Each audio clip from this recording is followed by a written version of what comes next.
Hello, I'm a. Oh, merdeka tuh. Bahasa Indonesia merupakan bahasa resmi bangsa Indonesia. Dalam setiap peradaban manusia, bahasa selalu hadir di tengah-tengah mereka. Bahasa dan manusia merupakan satu kesatuan yang tidak dapat dipisahkan. Hal ini dapat dilihat dari bagaimana bahasa bertindak sebagai suatu media yang membantu manusia dalam kehidupan sehari-hari. Bahasa yang hadir dalam suatu kelompok masyarakat merupakan hasil dari interaksi manusia antar sesama yang ada di tempat tersebut. Hal ini juga berlaku bagi bahasa Indonesia yang telah tercipta berpuluhan tahun dan mengalami perkembangan yang begitu signifikan sehingga kini perkembangan bahasa Indonesia selalu memiliki keunikan tersendiri. Kosakata asing yang diserap ke dalam bahasa Indonesia bertujuan untuk memperkaya perbendaharaan dan varietas bahasa Indonesia. Walaupun mengalami beberapa tahapan perkembangan dan penyerapan, kemurnian bahasa Indonesia tetaplah sama dulu dan kini. Adapun perkembangan bahasa Indonesia dapat dikelompokkan menjadi 3 bagian utama yang perlu diperhatikan.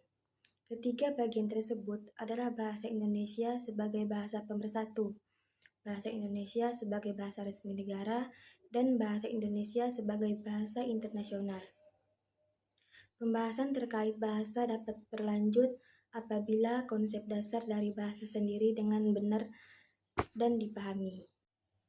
Perkembangan bahasa Indonesia lisan maupun tulisan berkembang mulai pada saat terbentuknya yaitu pada 28 Oktober 1928 bersamaan dengan momen Sumpah Pemuda.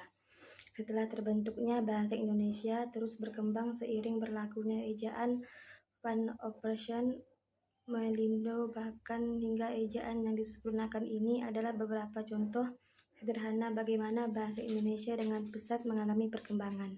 Bahasa Indonesia yang dikenal oleh halayak umum merupakan bahasa Melayu yang menjadi lingua franca atau bahasa berhubungan di Nusantara kala itu.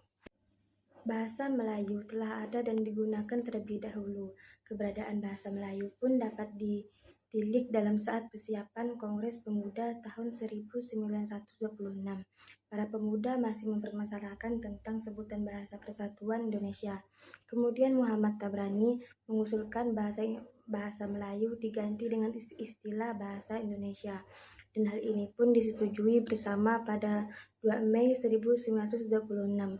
Badan Pengembangan dan Pembinaan Bahasa, Kementerian Pendidikan, Kebudayaan, Riset, dan Teknologi dalam lamaran resminya telah mencantum bahwa bahasa Melayu telah berada di kawasan Asia dan khususnya Asia Tenggara sejak abad ke-7.